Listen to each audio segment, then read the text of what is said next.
I know. So, we were talking about it. Let me just bust this out real quick. This go. kid right here, go. this young boy is who we're talking about, who they picked up on this tour. Now, correct me if I'm wrong. You then went to 20-plus cities and had to fight for your spot each night in order to get this contract. Okay, 33 cities. 35-city tour. I came on the second city. Oh, damn. Yeah. Like, you come on. Came in the second. Jesus Christ. I know. That must be at first like, I made it. Also, shit. Yeah, and like, I thought I was going, if I would have went home, it was incredible. Like, if I would have, you know, you got to think where my kid mind was. Let me tell you how kiddie I was, okay? This is so funny.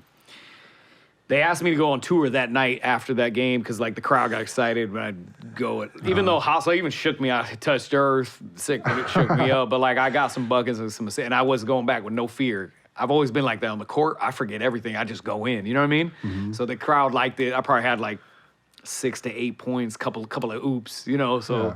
That's like 25 as a white kid out there. Yeah, you know, especially in AND1 days, it wasn't even about the stat. Like, if you had the stats, it, like, adds to it. But, like, really, it was just like, did you kill anyone? Mm-hmm. You know what I mean? Yeah. And so, but I was the best, at least in Portland that night, right? And so they asked me to go on tour that night, but you had to do a background check. So I missed the Oakland game, I missed the LA game, but then I come on the Phoenix game.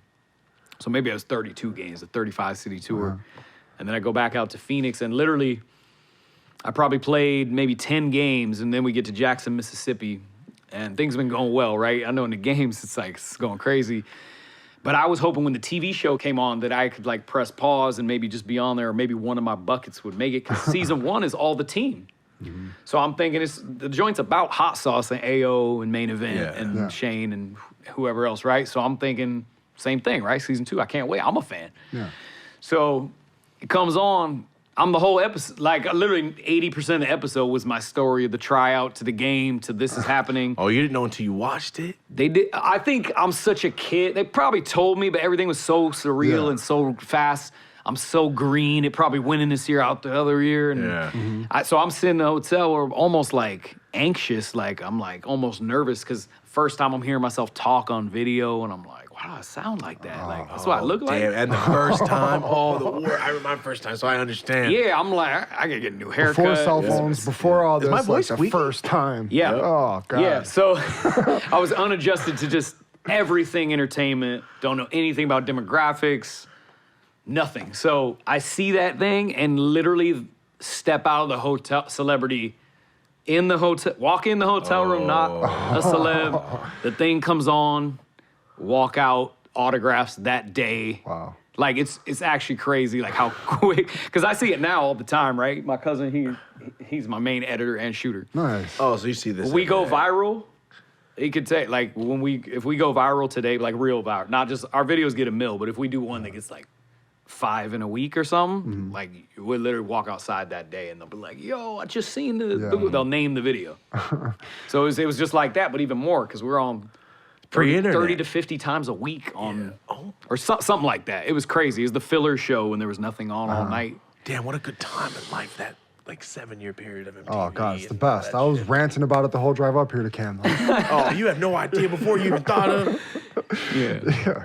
So you walk in, not a celebrity, walk out. How do you adjust to this as an 18-year-old kid that is literally trying to tiptoe and walk on eggshells in this whole event? Yeah. You're trying to make it, and hopefully you could do this, and then you get this. Yeah, just best I could. You know what I mean? Like, one day at a time. But I'm loving it, though. You know what I mean? Because I was naturally a competitor. It was like all my preparation. I worked so hard at the game, but it was like everything goes unnoticed. But then when I play pickup, I'm going crazy. I'm like, it never made sense to me. Because I play against, like, the varsity point guard is in my school, and I feel like in a one-on-one, they can't beat me. But, like, why am I not on the... It just never made sense. Yeah. You know what I'm saying?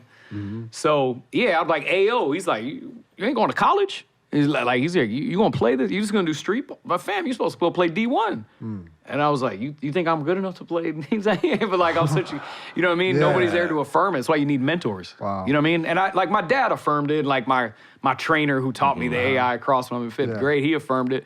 But I didn't believe him. They're like family. So the family always big ups you, right? Of course. So I get it. It's almost like you needed the validation, and once you got it, like, I am great? Oh, I am great. Outside of my circle, I'm good. Totally. Yeah, and it still took me a year or two to like really think like, oh, this is for you. Because like, you don't know. I mean, that year we went to Europe. like I got on the team and we did a European tour, like then and there. So we go to Europe. No, the U.S. don't even know it, right? Stuff didn't air for 6 to 8 months, like on the mixtape or whatever. It was always way behind. Like the summer tour was about 3 weeks, 2 weeks delayed, something like that.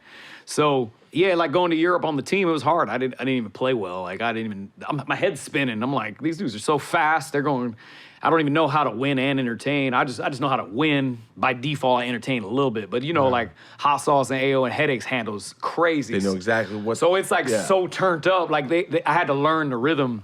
So I'm even unsure. I'm like, if you're going to be on the mixtape team, you got to be good global. There's a difference between good locally and good, nobody knows the levels of basketball unless you play it. So like being good globally, I had to grow into that. You know what I mean? Of course. Yeah.